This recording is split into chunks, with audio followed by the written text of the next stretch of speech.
Bienvenidos a la Fogata Mística, mi nombre es Diego Odigiori. En este canal hablamos de filosofía mística y análisis metafísico de lo que pasa. Bueno, el día de hoy vamos a continuar con el laboratorio. Vamos a empezar con lo que es el neoplatonismo. Ya hablamos sobre lo que son los principios de la alquimia, la triada, y también lo que es un acercamiento a la creación, la propuesta de la filosofía hermética. Bueno, el día de hoy vamos a irnos un poco hacia el principio, así como describimos en Crónicas, pues existe una raíz de todo esto que es la filosofía platónica y el neoplatonismo. Esto empieza en la antigua Grecia. Personajes como Proclo, Plotino, Plutarco generan aportes en esta protoalquimia, si se puede llamar, retomando propiedades de Pitágoras, Platón, que a su vez tomaron información de los sufíes y el antiguo Egipto. Entonces vemos aquí cómo se combinan estas ramas y empiezan pues a generar lo que ya después veremos nosotros a hablar, que es la filosofía alquímica. Pues la alquimia tiene su raíz, la triada de Paracelso tiene su raíz, el neoplatonicismo y también los cuatro elementos. Antes de adentrarnos a los cuatro elementos y lo que significa para las escuelas místicas, las esencias, el comportamiento en la metafísica con respecto a la simbología que se traduce a otros planos de existencia. Pues bueno, antes de empezar con esto, tenemos que ir a nuestras raíces. Entonces, bienvenidos, acompáñenme el día de hoy en ver esta raíz. Bueno, entonces voy a empezar aquí a leer, ya que pues el tema es un poco denso, como pues ya está siendo algo normal en estos videos. Voy a darle estructura aquí al podcast, iniciando con lo que es el neoplatonicismo, las tres esencias de Plotino, que después las viene a recoger Paracelso, y ya después los cuatro elementos.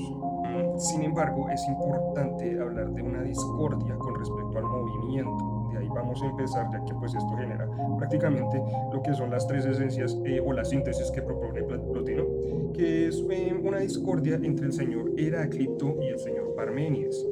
Heráclito decía que todo fluye como el fuego, nada permanece. Para él la realidad es un cambio constante, un movimiento, una transformación. Para Parmenides no. Para Parmenides decía que el ser es y no es al mismo tiempo, ya que el cambio sería una ilusión. Solo hay un ser inmóvil, eterno, indivisible. Lo demás es ilusión. Y Parmenides estaba un poco en lo correcto. Sin embargo, no estaban haciendo una distinción, ya que Parmenides pensaba que Heráclito estaba hablando acerca de la esencia de las cosas. Y probablemente sí, ya que pues no se sabe a ciencia cierta si Heráclito era un místico o no. Lo que sí es verdad es que cuando llegó Plotino con el neoplatonicismo, llegó con una respuesta y una síntesis de esto, ya que él propone una tríada. Como vamos a ver, la tríada que también propone Paracelso, de la cual ya le hicimos un video, de las tres esencias, azufre, mercurio y sal. Pues bueno, aquí Plotino propone algo que es el uno, fuente suprema e incognoscible de todo lo que existe, y emana tres niveles de realidad. Emanación. Es importante que se graben la palabra emanación cuando hablen del neoplatonismo, ya que no es lo mismo creación a emanación. La emanación sale la voluntad, ¿sí? Más no es la creación en sí. Participa de la creación, pero no está atada a ella, ¿sí? Entonces es muy, muy importante. Entonces, Plotino llegó con la idea del uno, una unidad absoluta e incognoscible, como Parménides, ¿sí? Pero ya después habla acerca de lo que es el nous, el intelecto divino, la forma pura, el principio organizador, una voluntad de querer ser. Ya vemos un acercamiento al azufre de la alquimia, ¿verdad? Y el uno, ¿qué sería el uno? Sería el principio mental de creación, ¿sí? Tenemos el tercero, que es el alma del mundo, o el principio de vida, la conexión entre lo sensible y lo inteligible. Acá ya hablamos del alma, lo que es después del impulso, lo que vendría a ser, ¿sí? En la triada química supondríamos que sería la sal, ¿verdad? Que sería la materia. Sin embargo, aquí lo que está proponiendo Plotino es que existe algo más allá. Ya entraríamos a cuatro elementos, no trías. Sin embargo, se podría interpretar el alma del mundo de Plotino precisamente como eso, como el vehículo que el espíritu manda a la materia o manda a hacer, que sería el alma, ¿sí? Entonces, pues bueno, proseguimos. El nous no crea como la teología cristiana, es muy importante decirlo, ya que, como digo, emana, es una diferencia radical, no hay voluntad ni diseño, sino un desbordamiento necesario del uno. Esta lógica de emanación es la misma que luego retomarán los textos herméticos y la alquimia para hablar de esta transmutación entre lo simple y lo complejo, de lo sutil a lo denso. Entonces, pues bueno, ya vemos cómo Plotino propone como una síntesis, recoge la intuición de Heráclito de que todo está fluyendo, todo está en un constante devenir, pero también integra a Parménides, el ser es, una unidad e inmutable. Entonces, en su síntesis es poderosa, ya que plantea los tres niveles. Uno es eterno e inmóvil, que es el principio. Tenemos desde el nous, que sería el impulso de la estructura, y tendríamos el mundo sensible, lo móvil, lo múltiple, ¿sí? Pero todos están conectados por uno, que sería esto mismo, la emanación, el movimiento. Entonces, decimos, el neoplatonismo es místico. ¿Por qué? Porque busca la unión con lo divino a través de la contemplación, el ascenso del alma. No es panteísta, ya que propone la emanación como todo surge del uno, pero el uno no es igual al mundo o la creación. Esto lo coloca en un punto medio entre la trascendencia y la presencia divina. Tenemos a otro personaje muy importante que se llama Proclo, y él proponía que la emanación vuelve otra vez al uno, o sea, el uno eh, inhala y después exhala, inhala, exhala. ¿Sí? Y aquí se ve la creación y destrucción de los universos, son eones y eones, y inhala y exhala siempre.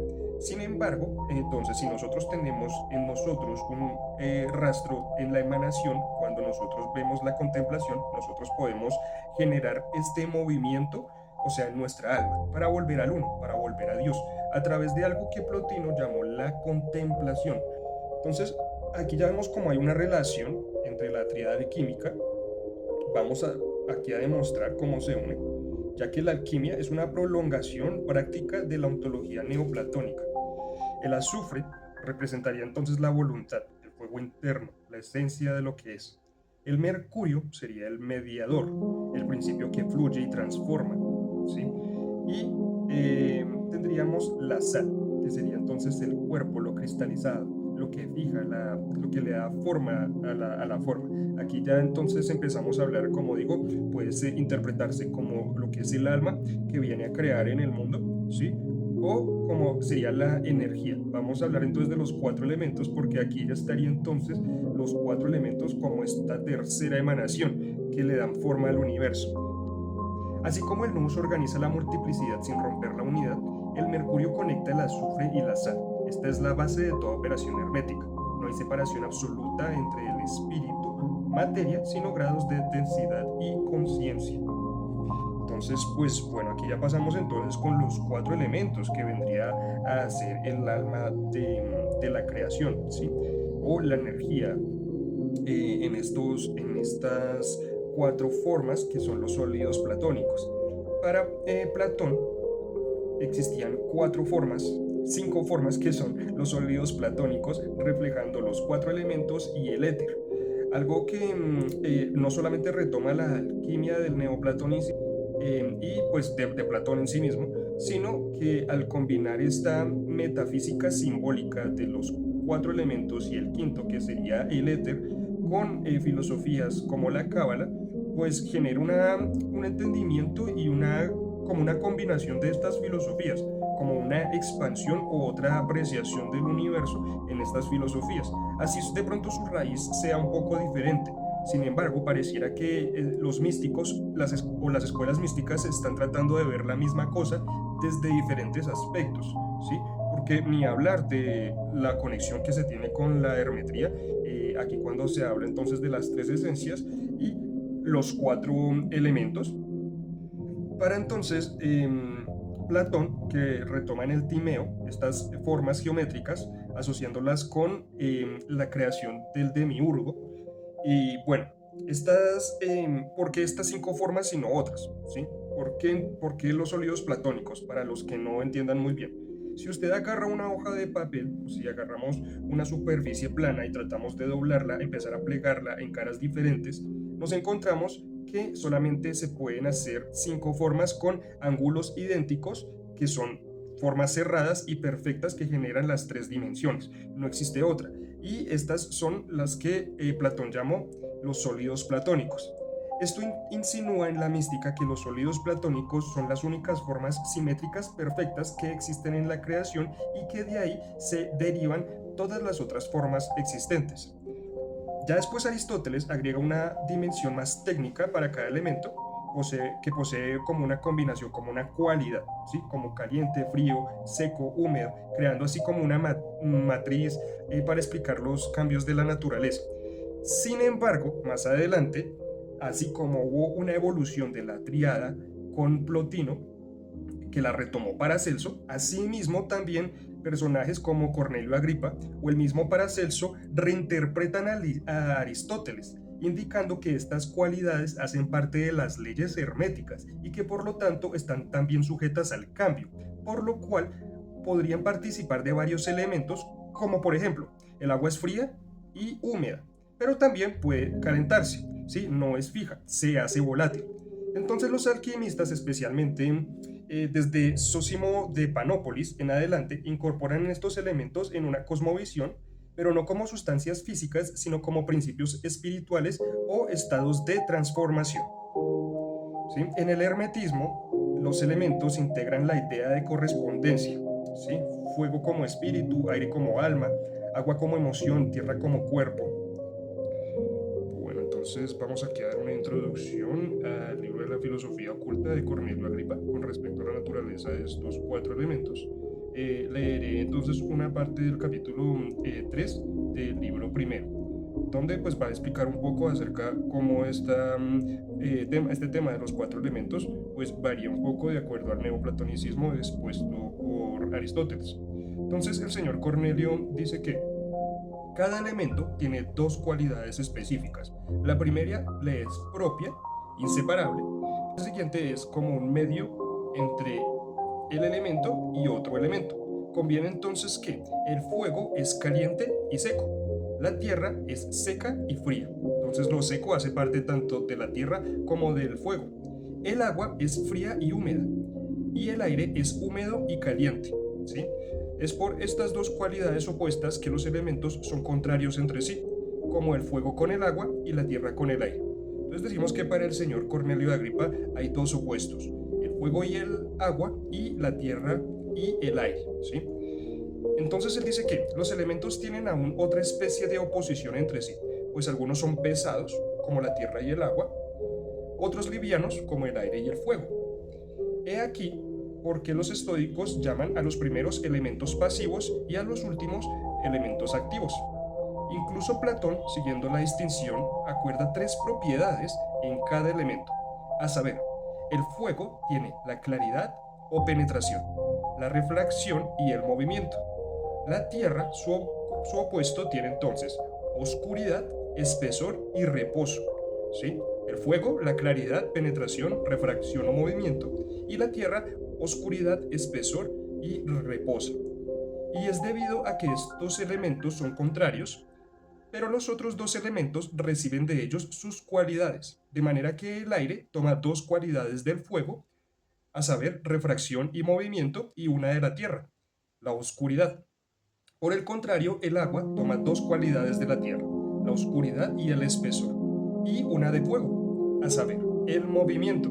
Entonces, como se dan cuenta, en el Renacimiento se reinterpretaron estos 4 elementos, ¿sí? Se les da ciertos atributos, se les da cierta disparidad entre si son más densos o más ligeros, ¿sí? Y el señor Cornelio de Agripa le da 3 esencias a cada uno y que cada uno entonces toma de otro, ¿sí? Entonces, como se dan cuenta, en el Renacimiento se reinterpretaron los 4 elementos con personajes, pues entonces como el señor Cornelio, y también las 3 esencias, lo que es el mercurio, sal y azufre, con personajes como Paracelso, que le dieron un cuerpo y un esqueleto a esta filosofía. Podríamos entonces decir que la filosofía mística se reinterpreta a lo largo del tiempo en constante análisis. Entonces, ¿cuál es nuestra conclusión el día de hoy? Bueno, la conclusión es que en la alquimia los cuatro elementos y la tríada coexisten. La tríada representaría entonces los principios dinámicos o las fuerzas de creación dentro del proceso de transmutación, mientras que los cuatro elementos representarían los estados o condiciones sutiles o densas de toda la existencia. ¿Sí? Podríamos decir entonces que los elementos serían como la materia prima o la arcilla que se moldea, y la tríada alquímica serían las fuerzas internas que permiten este cambio. ¿Sí? Entonces decimos que el neoplatonismo no solo influye en la alquimia, sino también es una estructura misma del pensamiento de Plotino que viene a reinterpretarse en el laboratorio metafísico. ¿Sí? Lo uno, el nous y el alma del mundo, no solamente serían ideas abstractas, sino serían clave para entender cómo el alma puede llegar a trabajarse a sí mismo. ¿Sí? Cómo el pensamiento puede volver al origen, cómo la materia puede ser refinada y espiritualizada. Entonces, pues, este sería el aparte el día de hoy con respecto entonces al neoplatonismo como una protoalquimia que se le fue dando forma a través de los tiempos. Y bueno, creo que lo dejamos hasta aquí.